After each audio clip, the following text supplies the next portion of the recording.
Hello, people. How's it going? How's it going? Cream of mushroom soup. Yesterday was predictable. In fact, I'm surprised it took so long.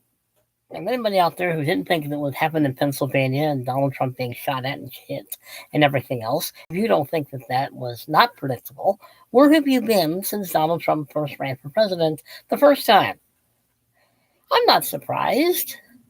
Nobody with common sense or brain in their head or watching basically the news.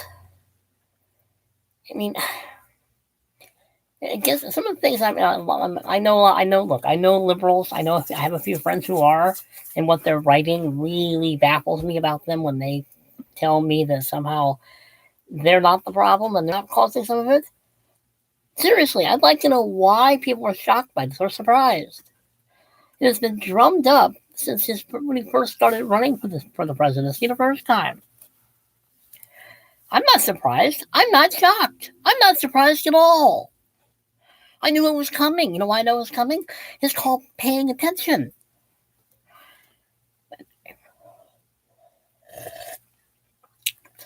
I'm telling you here and I'm telling you now. If Donald Trump actually wins and is actually elected and actually gets into office, I will be surprised. No, seriously, I hope I'm wrong. In fact, I'm almost getting to the point where I almost want him to go away as well. Not because I don't like him, because the media's obsession with Donald Trump is psychotic. It is paranoid, psychotic, and it literally is. It's like it is Trump derangement syndrome. These people cannot function with someone who doesn't agree with them, and someone who doesn't know how to play the game. They just don't like Trump. Yeah, he's an egotistical maniac. Welcome to politics, because that's what politics actually is. These people, their problem is they would like to portray themselves as being the level-headed, rational, logical politicians, and Donald Trump is the crazy one who's out of control and this, that, and the other. I don't think so. Because my observation is, and I hate saying this because I don't like getting into party politics. I don't like saying one party is worse than another party, even though it's pretty obvious which party is probably a lot more into pursuing power than the other one is.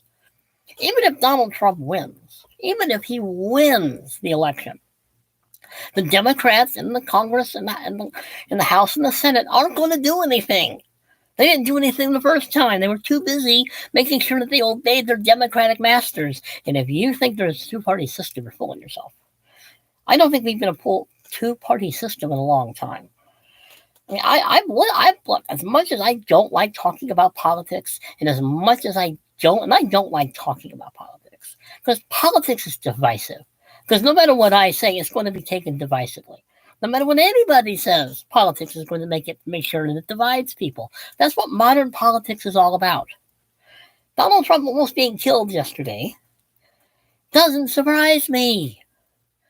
Look at the rhetoric and the news stories and everything else. You would think that Donald Trump somehow was a genetic experiment created by that short little Austrian fellow with a stupid-looking mustache who took over Germany. Adolf Hitler. He's not. Donald Trump is not Hitler. Donald Trump doesn't even act like Hitler. Donald Trump is Donald Trump. Megalomaniac that he is, egotistical megalomaniac that he is, he's a man of confidence. That's the problem with liberal Democrats, with woke is, with all these political, I don't care who you are. I really don't. But if I keep watching, I keep looking for an even balance between the two parties, and I am sorry. One party really is obsessed with power. One party really is obsessed with keeping their power. That is all there is to it. The other side, I don't think knows what to do with power when they get it. I mean, I wish the Republicans would do something other than, talk. At least the Democrats at least do something when they get in power. They actually use it. They actually do something with it. That's impressive. At least they're doing something. Oh, Park's root beer, the greatest root beer ever made. Look, I don't like talking politics. I really don't. I find it divisive. I find it angering. It generates hate, as we found yesterday. I've seen some hateful things on my various social networks. Trump has done nothing to most of these people other than run against Hillary and win. That was one of his biggest crimes. His biggest crime in the beginning was not supporting Hillary, was beating Hillary, was not supporting Hillary and losing on purpose. Trump wanted to win. Trump doesn't know how to not want to win. That's Trump. Trump really is, in a lot of ways, he is an American success story. And most of these people who don't like Trump, I am sorry, don't like this country. Isn't it? Most people who don't like Trump have a very anti-American bias. And they have been taught in school to not like America. They've been taught that America's this, that, and the other a problem. I mean, Trump is not wrong when he wants to make America great. He wants to go back to the Trump of the 80s. He wants to make America great. I get what he wants to do. He had 4 years to do this, and he wasn't achieving it by himself. Because most of the people in his own party were too busy sitting on their rear ends, doing as little as possible, and getting in his own way, getting in his way, constantly. Politics divides. It makes me have to choose and point fingers. I don't want to point fingers. I don't like politics. I hate politics, particularly modern politics. Political philosophy, I love to study. That's fun. But modern societal politics in this country is about dividing people. It's not about anything else but dividing people. That's all it's going to do. That's why yesterday happened in Pennsylvania and why Donald Trump was almost killed. Because politics divides. Politics, that's all modern politics does, is divide people. That's all it'll ever do. Politics is not about uniting people. Most modern politicians realize if you keep dividing people, they can't vote me out. That's the thing. We have people in Congress, in the Senate and the House, I should say, who really have been there for a very long time and shouldn't be. There should be term limits. I am pro-term limits. After the last 40-odd years of watching what this country has become, I am pro-term limits.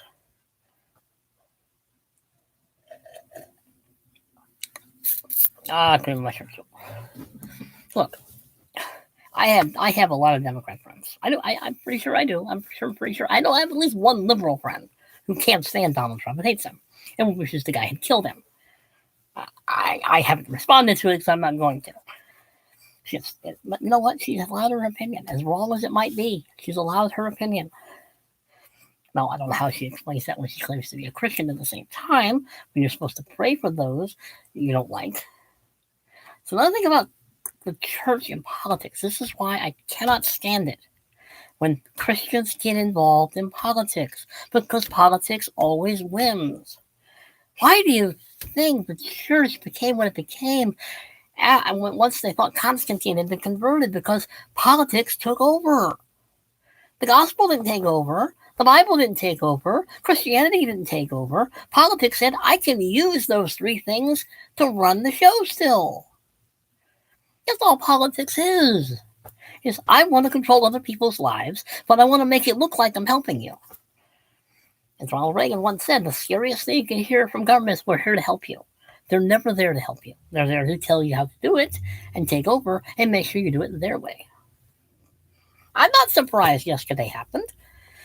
I'm not surprised at all. I know my roommates are, but I'm not. I knew it was coming. It was obvious it was going to come just by listening to the rhetoric on TV and on the radio. And listening to some of these people on Facebook and Instagram and everything else where I see it, it's like, I'm surprised this didn't happen sooner. Like when he was in office the first time. And don't get me wrong. I will be glad when Trump, if he gets into office, and he never runs for anything ever again. And I don't blame Trump. I really don't. It's what Trump represents. Trump is not really the problem. It's what he represents to people who don't like this country. And I am sorry. I know this is a terrible thing to tell you, but there are people who have told me I can't stand this country. I don't like America.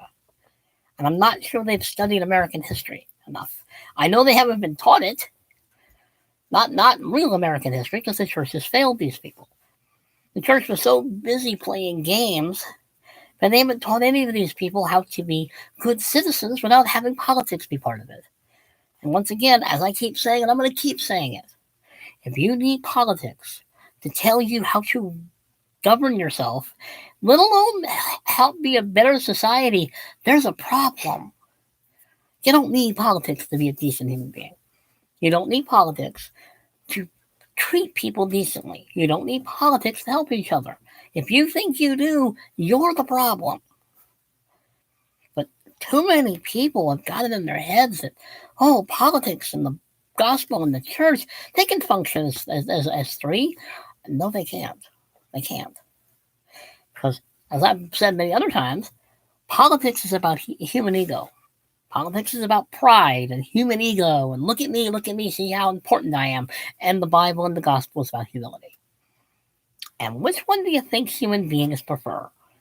And this includes in the church. Now, I know I'm rambling, but yesterday didn't surprise me. I don't know why it surprised other people. It didn't surprise me. I was just surprised that it took so long. I am surprised, though. I will be very surprised if Trump is elected. I'm sorry. They cheated last time. They'll do it again because the media will let them. I wish I were wrong.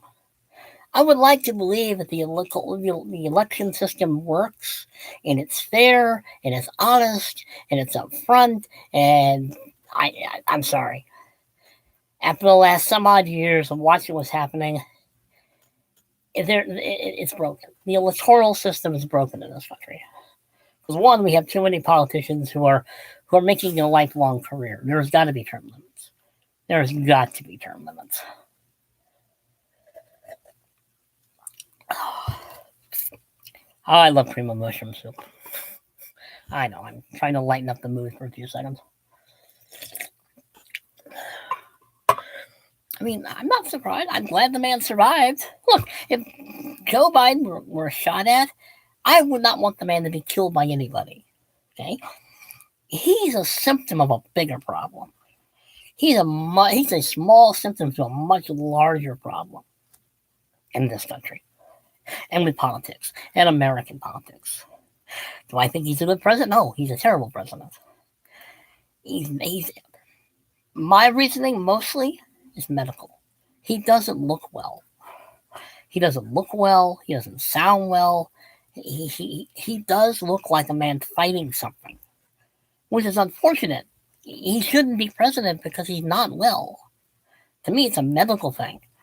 Everything else he's doing is just as bad. But what I mostly see is a man being used. I don't think they thought he would survive his own presidency. I really do believe he thought Kamala Harris would take over at some point because Biden would not be here anymore. I mean, it still could happen, but you know what I mean. I feel sorry for him. I really do, because I think he's being used more than he's actually being president, which is unfortunate. Because I don't think his party cares about him. I don't think his party cares one iota about what the mental state of the president is. He's a useful tool to stay in power. And Trump is a threat to that power. But is he? Because Trump in his first 4 years really didn't do certain things he could have done. He really dropped the ball on certain things. He was good at some stuff. He dropped the ball on some more other things too. Just like George W. did. George W. was a little different, but I'm going to stop this at 15 minutes because I don't want to go too long. But I don't like talking politics. It's divisive. It causes people to shoot at each other, to literally try to kill the other opponent. That's not how it's supposed to work in a civilized society. Again, we are not a civilized society. But I'm not surprised yesterday happened. I'm sorry, I'm not. What happened in Pennsylvania was going to happen. And if anybody was honest with themselves, they would say, yeah, I know why too. But anyway, I will try to do another video of something a little more lighthearted to counterbalance this one, because I'm sure I've got somebody pissed off at me. Sorry. It's called free speech. But that I do believe in too. You know, like, share, comment, subscribe. I'm having problems with my WordPress.com, my blog site, basically. For some reason, it won't let me do certain things. So I'll do another video, something a little more lighthearted, probably. Like, share, comment, subscribe. Behave yourselves, people, because you know I'm not going to. I do not know how. Later.